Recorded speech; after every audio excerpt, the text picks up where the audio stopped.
많은 다이어터 분들이 갖고 있는 고민 중 하나는 바로 단백질 섭취에 관한 문제입니다. 적게 먹으면 근손실이 생길 것 같고 많이 먹으면 살이 찌거나 건강에 문제가 생기지는 않을지 걱정하시는 분들이 많습니다. 자신에게 맞는 적정한 단백질량을 찾는 것이 쉬운 일은 아닙니다. 770만 과학 유튜브 채널인 인체해부학 연구소 (Institute of Human Anatomy에서는 이 질문에 대해 다음과 같이 이야기합니다. So a few quick basics on proteins. A protein is made up of hundreds to even thousands of amino acids bonded or strung together. And amino acids are compounds made up of carbon, hydrogen, oxygen, and even nitrogen. And this nitrogen is going to be important for our discussion about potential safety concerns and even when we talk about something called nitrogen balance. But even though a protein can be made up of thousands of amino acids, there are still just a total of 20 amino acids that our body utilizes to build various proteins. So that means a protein or its unique feature and functionality is dependent on the order or the sequence of the amino acids, the number, and just how they're folded and bonded together. Now, obviously for our discussion, we're going to focus on the types of proteins that are utilized in this amazing tissue, the muscle tissue. But as a quick, cool FYI, proteins are used for much more than just muscles. They're pretty much classified into 5 categories. You've got enzymes made from proteins. Certain hormones are made up of protein. We've got transport proteins that literally transport substances throughout the blood. We've got immune system proteins like antibodies are made from protein.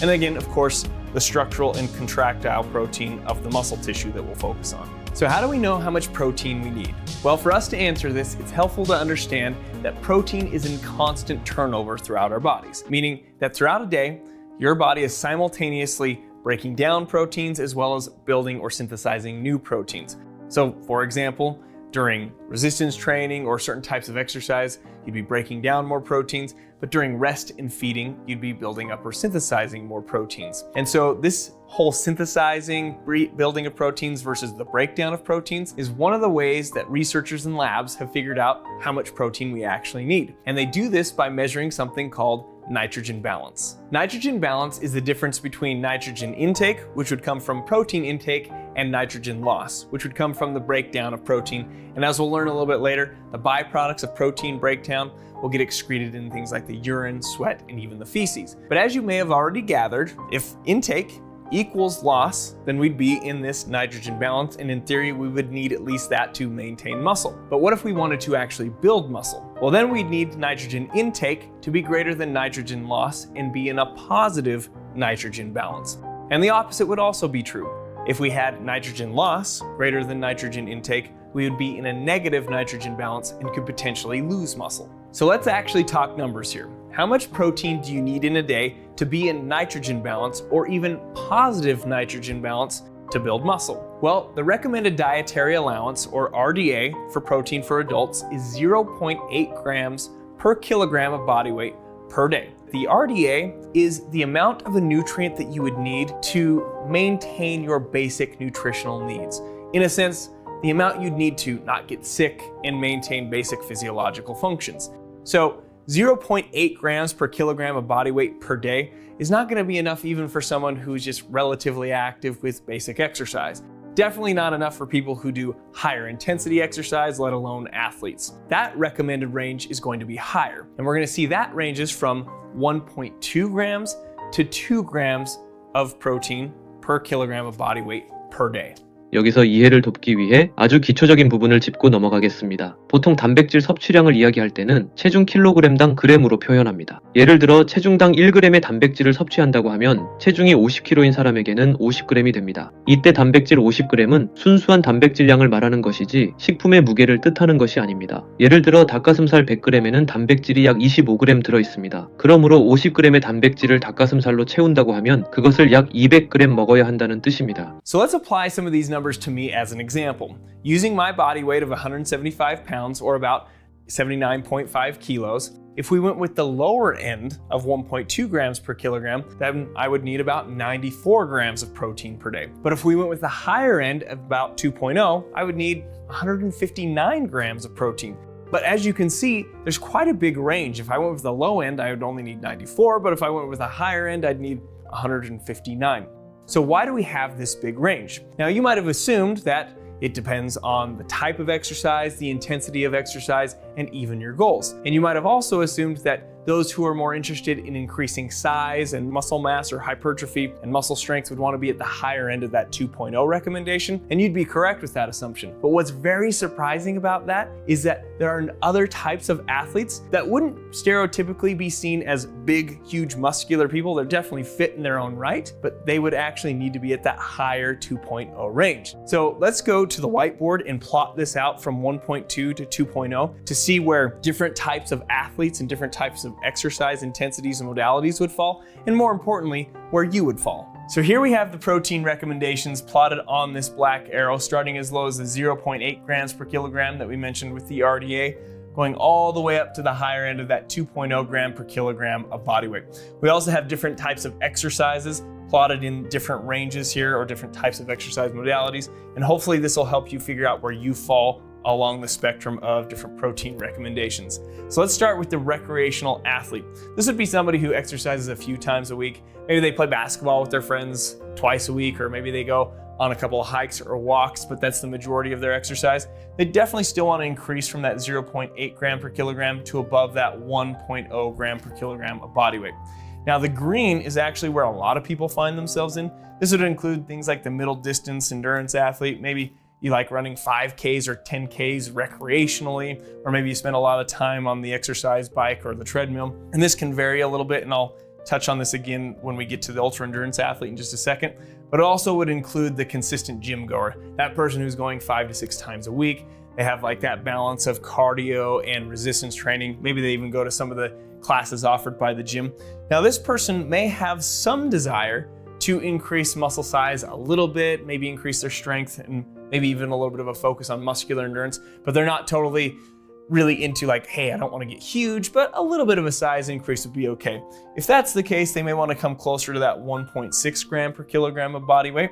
아마 많은 분들이 여기에 해당될 것이고 저도 이 범주에 속한다고 생각합니다. 여기서 제가 지난 3년 동안 간헐적 단식과 키토 다이어트를 하며 했던 가장 큰 실수에 대해 말씀드리고 싶습니다. 키토 다이어트를 하면 혈당이 안정화되면서 극심한 허기를 느끼지 않기 때문에 자연스럽게 하루에 2끼만 먹는 간헐적 단식도 함께 진행하게 됩니다. 또한 평소보다 많은 양의 지방과 단백질을 먹는 것에 대해 막연히 두려워하는 경향이 있습니다. 이런 이유로 전체적인 식사량이 굉장히 적어지는데 이는 엄청나게 빠른 감량 효과로 이어지지만 근손실을 피할 수는 없습니다. 저는 키토 다이어트를 하던 초기에 83kg에서 74kg까지 빠른 속도로 감량되었고 그 효과에 놀라워했었습니다. 하지만 그 시기에 저의 몸은 제 인생에서 가장 왜소했던 것 같습니다. 운동량의 변화가 없었음에도 체지방과 함께 근육도 빠른 속도로 감소했습니다. 지금 돌이켜보면 당시 제가 하루에 먹었던 총 단백질 섭취량은 70g이 차이 되지 않았던 것 같습니다. 즉 킬로그램당 1g도 되지 않았던 것이죠. 현재 저의 체중은 78kg이고 하루에 120g 이상의 단백질을 섭취하려고 하고 있습니다. 하루에 2끼를 먹으며 보충제가 아닌 음식만으로 이 정도의 단백질을 챙기려면 굉장히 많은 양을 먹어야 합니다. 따라서 많은 분들이 걱정하는 과도한 단백질 섭취는 사실상 굉장히 어려우며 다이어트를 할 때는 오히려 너무 적은 양의 단백질을 먹고 있는 것은 아닌지 점검해 보셔야 합니다. But what's not going to shock people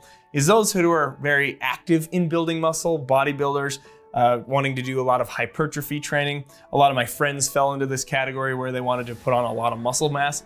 This would be, not a shocker, going closer to that 2.0 gram per kilogram of body weight.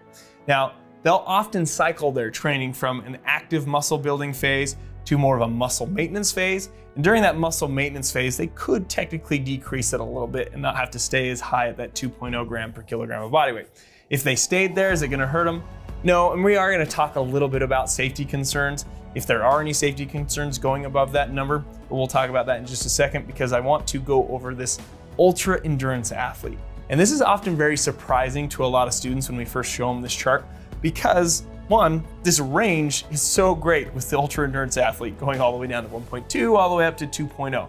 And the other thing that's surprising, and they always think, well, why in the world would an ultra endurance athlete ever need the same amount that somebody who's trying to bodybuild or hypertrophy training? Because if you look at the body type of an ultra endurance athlete compared to like a bodybuilder or somebody who's concerned with hypertrophy training, they look a bit different, right? The person who's trying to build muscle looks like, and they do have more muscle mass. Doesn't mean the ultra endurance athlete doesn't have their own fitness capabilities in their own right, but it kind of does pose or make sense why people would have that question based on their body type. So let's talk about why they may have to be up to this 2.0 range at sometimes. Ultra-endurance athletes will often cycle their training. Even the middle distance athlete will do some cycling. And they'll get to a point where they're increasing their mileage and their volume throughout a week. Let's say it's a runner, and that runner is increasing their mileage to the point where they get up to 80 miles a week. They're running 80 miles a week. And some of their long runs, they may be running for 3 to 4 hours at a time. During that 3 to 4 hour period, there is going to be more protein breakdown than there would be if somebody's only running for an hour. So that kind of makes sense. So if I have more protein breakdown with the amount of volume that I'm accumulating during the week, especially even during those long runs, it makes sense that I'm going to need to replenish that protein that's being broken down. So let's discuss a few other things regarding the protein recommendations that we just talked about on that chart. One, whatever category you found yourself in, you still notice that there was a little bit of a range in protein recommendation. For example, you could have 2 different people doing the exact same exercise routine. And based on differences in physiology and genetics, you might see that one person might need more or a little bit less protein than the other person. And because of that, you are gonna wanna do some experimentation. If you're not meeting your muscle maintenance or muscle strength or size goals or needs, then you would obviously want to increase that protein intake to the higher end of that spectrum, again, based on what category you find yourself in. The other thing that these recommendations assume, they're based on the idea that you are getting enough caloric intake to meet your energy demands or needs, meaning you're getting enough carbohydrates, enough fats, and then obviously we're adding the protein component on here. Because if you are trying to lose weight, and when most people talk about losing weight, they're talking about losing fat and often still want to hold on to the muscle. But when you're trying to lose weight, you're going to be at a caloric deficit. And if you're at a caloric deficit, kind of like what we talked about with the ultra endurance athlete, more of the protein that you're ingesting is going to get funneled in and utilized as an energy source. So that means it would be pulled away from muscle maintenance and even increasing muscle size and strength. And so if that's the case and you're at a caloric deficit, you're going to want to increase your protein intake overall and as a proportion of your macronutrients to kind of offset that extra protein being utilized for energy. 여러분은 여기까지 보셨을 때 무엇을 느끼셨나요? 너무 복잡하다고 생각하지는 않으셨나요? 하지만 놀라운 사실은 이 영상에서는 단백질 섭취량을 근육 그리고 운동량이라는 요인으로 좁혀서 최대한 단순하게 설명한 것입니다. 사실 적정 단백질 섭취량을 계산하기 위해서는 그 밖에도 수많은 고려사항이 있습니다. 예를 들어 나이를 먹을수록 근육이 분해되는 속도가 빨라지므로 이를 예방하기 위해서는 단백질을 더 잘 챙겨야 할 것입니다. 단백질의 종류도 중요한 변화 요인 중 하나입니다. 식물성 단백질은 필수 아미노산이 부족할 뿐 아니라 체내 흡수율도 낮기 때문에 두부나 콩으로 단백질량을 채운다고 해서 앞에서 이야기했던 질소 균형을 유지할 수는 없을 것입니다. 그 밖에도 수많은 요인들이 존재하기 때문에 개개인의 적정 단백질 섭취량을 구하는 것은 상당히 복잡한 일입니다. 저는 유튜브에서 자칭 전문가라고 하는 사람들이 하루에 이 정도의 단백질만 먹어도 충분하다고 하는 걸 본 적이 있습니다. 단백질 섭취량에 대해 그렇게 간단 명료하게 말하는 사람에 대해서는 제가 자신 있게 말씀드릴 수 있습니다. 믿고 걸으세요. And finally, let's talk about that upper end of the 2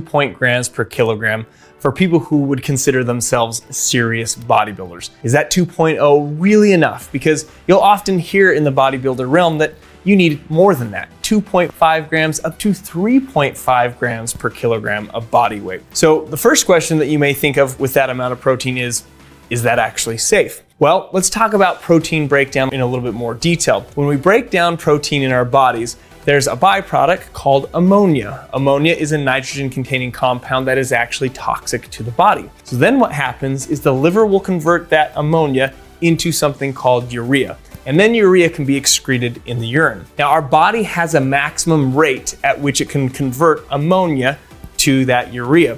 So the idea is if you have too much protein and too much ammonia as a byproduct, then you could run into problems of toxicity. And so most data shows that 2.5 grams per kilogram is still relatively safe, but they tend to say that should likely be the upper limit. One, because there isn't much data to support that anything above that can really improve muscle protein synthesis, even in the serious bodybuilders. And then two, obviously, anything you go above that, the more protein you continue to ingest, you increase your risk of maxing out that rate of ammonia conversion to urea and then causing a safety issue with your wonderful body. 저는 과도한 단백질 섭취로 인한 건강상의 부작용이 상당히 과장되어 있다고 생각합니다. 일단 앞에서 말씀드린 것처럼 보충제가 아닌 식품만으로 킬로그램당 2g 이상의 단백질을 먹기란 엄청난 대식가가 아닌 이상 쉽지 않습니다. 먼저 단백질은 아이스크림처럼 술술 넘어가는 음식이 아닙니다. 고기를 삼키려면 오래 씹어야 하죠. 그리고 단백질은 포만감 호르몬을 자극하고 소화에도 오랜 시간이 걸리기 때문에 그 포만감이 오래 유지됩니다. 여러분은 고기를 많이 먹고 나면 오랜 시간 배가 꺼지지 않는 것을 경험했을 것입니다. 과도한 단백질 섭취가 문제가 되는 예외적인 경우는 크게 두 가지일 것입니다. 먼저 단백질 보충제인데요. 음식으로 먹을 때는 20분 동안 먹어야 하는 단백질량을 보충제로는 원샷으로 때려 넣을 수 있습니다. 이것은 우리 몸에 큰 부담을 줄 것입니다. 두 번째는 단백질 음식을 맛있게 먹기 위해 사용되는 요리 방식입니다. 설탕으로 맛을 낸 양념에 재우거나 바삭하게 튀겨낸 단백질 음식은 그 자체로도 문제가 되지만 과도한 섭취를 가능하게 합니다. 이유는 단순합니다. 너무 맛있잖아요. 단백질에 관해서는 풀어드려야 할 이야기가 아직 산더미처럼 많습니다. 여러분이 최적의 단백질 섭취량을 찾을 수 있도록 앞으로도 이와 관련된 전문가들의 의견과 연구를 많이 보여드릴게요. 이상한 다이어트였습니다.